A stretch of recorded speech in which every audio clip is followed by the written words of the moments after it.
참 예수님 말씀을 먹으라 가족 여러분 안녕하십니까? 김인호 루카 신부입니다. 오늘 우리는 라테라노 성전 축일을 맞이하고 있습니다.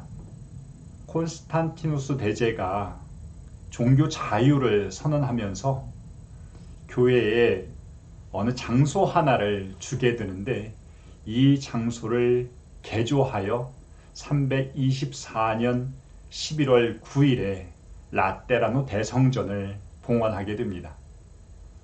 이 대성전은 보편교회 안에 우리가 함께 속해 있다는 것과 동시에 그리스도라는 진정한 성전 안에 우리가 머물고 있음을 기억하고, 또 우리도 바오로 사도가 이야기했듯이 성전이 되어 세상에 나아가야 한다는 것을 묵상하도록 초대합니다. 말씀의 여정 함께 하도록 합시다. 잠시 침묵하고 말씀 읽도록 하겠습니다. 성부와 성자와 성령의 이름으로 아멘.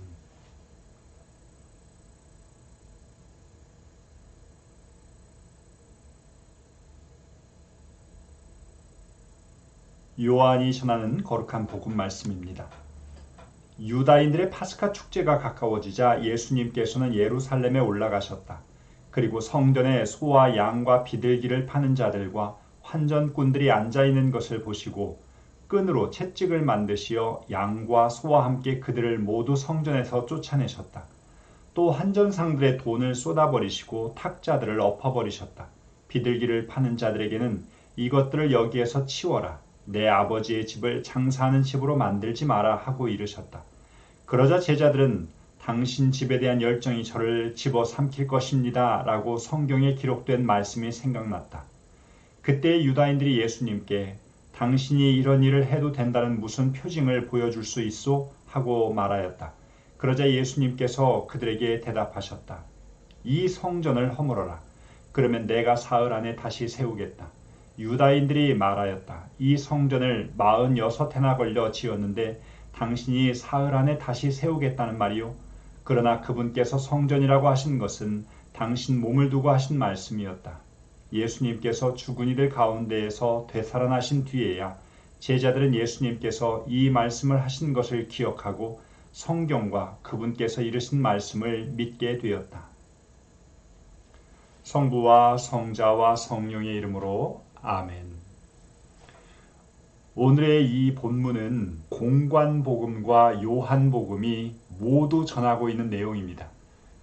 특별한 차이는 공관복음은 뒷부분에서 언급되면서 예수님 순환과 죽음의 결정적인 이유가 바로 이 성전 사건이라고 이야기하는 것과 달리 요한복음은 앞부분 곧 2장에서부터 그 내용을 전하고 있습니다. 조금은 다른 관점을 소개하려고 하는데 예수님께서 성전에서 일으키신 이 사건을 하나의 표징으로 바라보고 있다는 것이 중요합니다. 곧 성전은 예수님을 의미하는 것이고 당신의 순환과 부활을 의미하는 것으로 우리에게 그 내용을 전하고 있는 것입니다. 오늘 복음을 단락을 구분지어 살펴보는 것이 필요할 것 같습니다. 첫 번째 장면은 예수님께서 성전을 정화하시는 장면이 소개되고 있고, 두 번째는 유다인들의 질문에 대한 답변의 내용으로 바라보면 좋을 것 같습니다. 조금씩 더 자세하게 들여다보도록 하겠습니다. 배경 지식으로 우리가 이미 많이 찾아본 적이 있을 텐데 파스카라고 하는 시기가 소개되고 있습니다.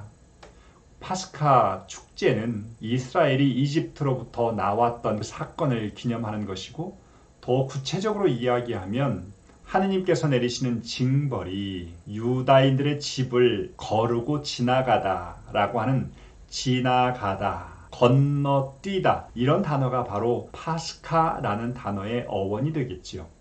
그 이후로 유다인들은 파스카 축제를 기념하면서 자신들을 구원하신 하느님을 기억하게 되었습니다. 예루살렘으로 올라가셔서 그곳에서 펼쳐지는 광경인데 이제 구체적인 장소는 성전입니다. 예루살렘 성전도 우리가 많이 찾아봤을 텐데 크기가 굉장히 큽니다. 세로로 따지면 한 400m 이상이고 가로로는 300m 이상 정도의 그 공간인데요. 그 안에 또 하나의 그 메인 성전의 구조가 있는데, 그곳은 제일 안쪽에는 지성소라고 해서 대사제만 들어갈 수 있고, 또 그 바깥은 사제들이 입장할 수 있는 성소가 있습니다. 그리고는 이스라엘의 남자들만 들어갈 수 있는 장소가 있고, 그 바깥에는 이스라엘의 여성들이 입장할 수 있는 장소가 있습니다. 그 건물 밖은 이방인들이 드나들 수 있는 장소였는데, 그것을 이방인의 뜰이라고 불렀습니다. 그곳에서 벌어지는 사건입니다. 당시에 성인 유다인들은 성전세를 바쳐야 했는데, 그 성전세는 과거에 이스라엘 사람들이 사용하던 화폐를 그대로 사용해야 되기 때문에 이것을 바꾸어주는 환전상들이 있었던 것이죠. 그런데 문제는 이 환전상들이 폭리를 취했기 때문입니다. 또 그곳에는 소와 양과 비둘기까지 판매하는 사람들도 있었을 것입니다. 수많은 사람들이 거기에서 시끌시끌하게 있었을 것입니다. 이 상황 속에서 예수님께서 오늘 환전상들의 돈을 쏟아버리시고 탁자들을 엎어버리십니다. 그리고 끈으로 채찍을 만들어서 소와 양과 또 그 상인들을 다 쫓아내시는 장면이 소개되고 있습니다. 두 번째 장면으로 이어지기 전에 예수님께서 탁자들을 뒤엎으시고 채찍으로 사람들을 쫓아내시면서 하셨던 그 말씀과 제자들이 예수님의 이 모습을 보고 떠올렸던 성경 말씀이 소개되고 있습니다. 아버지의 집을 장사하는 집으로 만들지 마라. 이 내용은 이미 시편과 이사야서 이런 많은 내용들에서 소개되고 있는 성전을 하느님의 집으로 여겼던 그 당시의 자연스러운 모습이 소개됩니다. 이어서 당신 집에 대한 열정이 저를 집어삼킬 것입니다. 이 내용 역시도 성경에 언급된 내용들을 소개하고 있는 것입니다. 예수님의 모습 안에서 성경의 내용이 실현되고 있는 것을 보았다는 것이 중요한 부분이겠죠. 이어서 이런 행동을 본 제자들의 반응과 다르게 유다인들의 질문이 이어집니다. 이런 일을 해도 된다는 표징을 무엇으로 보여줄 수 있습니까? 당시 예언자들이라든가 하느님의 사람들이 어떤 행동들을 했을 때에는 그것에 맞는 표징들을 보여줘야 했고, 그것을 요구할 수 있는 권리들이 있었습니다. 그러니 이들의 요구 자체가 터무니없는 것은 아니었습니다. 이에 예수님께서는 성전을 허물라라는 말씀을 하시죠.